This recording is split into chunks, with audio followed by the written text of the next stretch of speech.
Sunday को? आ रहा है, उन 21-20 जो भी था आ रहा है उसमें, तब भी पढ़ना पड़ेगा, तब भी रिवाइज करना पड़ेगा।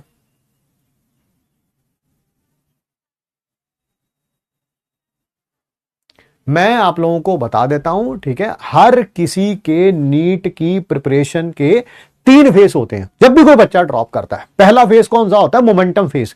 जैसे आप बैच ज्वाइन करते हैं, ओ सर जी मैंने सारी क्लासेस लेनी है, नोट्स बनाने हो, मैंने रिवाइज करना हो, मैंने टेस्ट देने, मैंने ये करना है, मैंने वो करना है, अगले साल रैंक 1 लेके आना है। उस बच्चे से अगर बोला जाए अगले साल रैंक 10, ना ना ना कैसी बातें कर रहे हो सर, ड्रॉप कर रहा हूं मैं, ठीक है।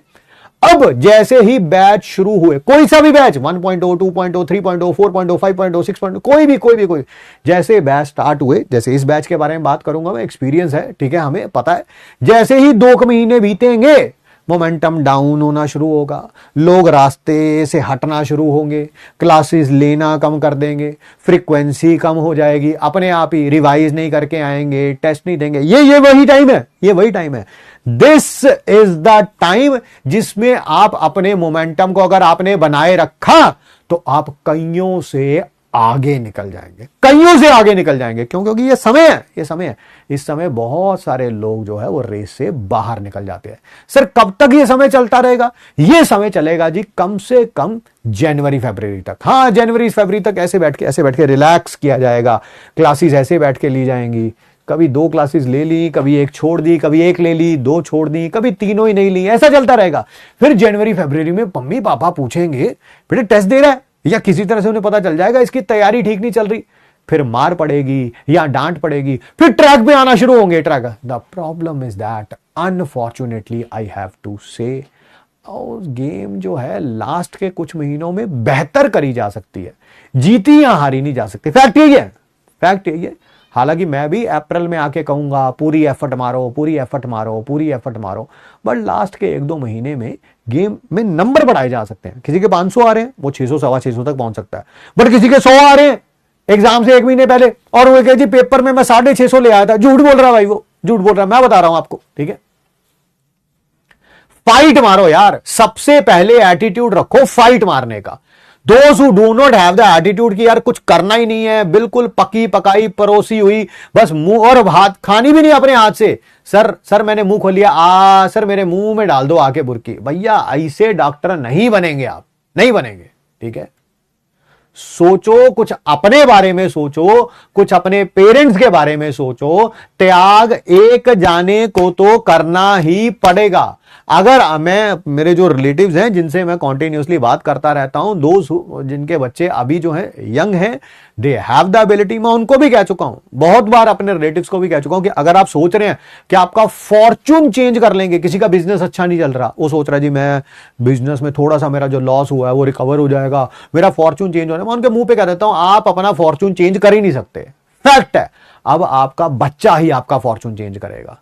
और अगर बच्चा निकम्मा निकल गया ना तो ये फिर आगे पूरा एक, क्योंकि यार जिस आदमी की एज 40, 50, 55, 60 साल हो चुकी है, उसका फॉर्चून नहीं चेंज हो सकता। अब ये फैक्ट है, ठीक है। उसका फॉर्चून चेंज करने में नेक्स्ट जनरेशन में ही किसी को कुछ करना पड़ेगा, चाहे वो बिजनेस टाइकून बने, चाहे कोई नीट करे, कोई IIT करे, कोई CA करे, कोई और अच्छा काम करे, कोई बहुत अच्छा बिजनेस कर ले। जरूरी नहीं है कि बस नीट और IIT ही है करने के लिए दुनिया में, बट करेगी नेक्स्ट जनरेशन ही।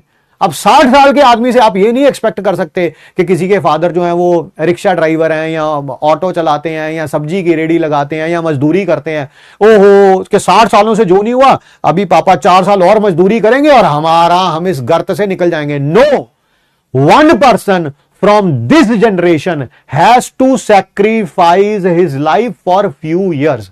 अगर वो आप नहीं होंगे, देख लेना, अगर आप नहीं होंगे इस बात को याद रख लेना, वीडियो को रिकॉर्ड करके कहीं साइड में रख लेना, पूरी जिंदगी अपने पास रखना और यह बात हमेशा सच पाई जाएगी।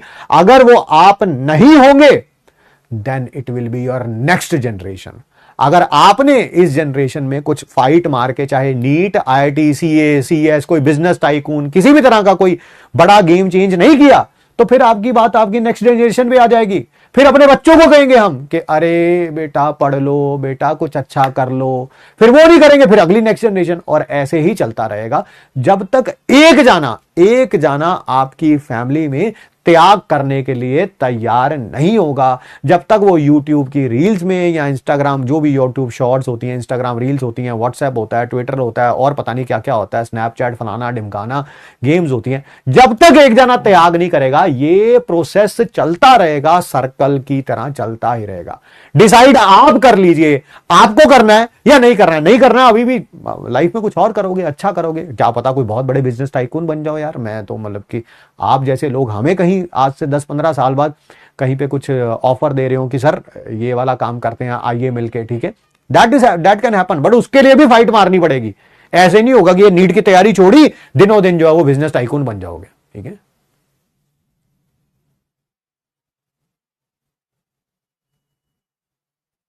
थोड़ा अपने अंदर लाओ यार, थोड़ा। कुछ बच्चों को बोल रहा हूं, बहुत इस बैच में बहुत अच्छे अच्छे बच्चे भी हैं, I agree with it completely, but there are few those who are not ready, not ready, मतलब कि कुछ करने के लिए तैयार नहीं है यार। मैं मतलब कि मैं उनको पुश मारता हूं, वो आगे जाने के बजाय ऐसे पीछे पीछे मुझे पुश मारते हैं कि चल पीछे चल, चल पीछे चल, चल पीछे चल, ठीक है। अरे भाई मिनिमम बातें हो रही हैं, मिनिमम, अभी तो मैक्सिमम की बातें ही नहीं हुई, ठीक है, मिनिमम बातें हो रही हैं, वो तो करो यार कम से कम।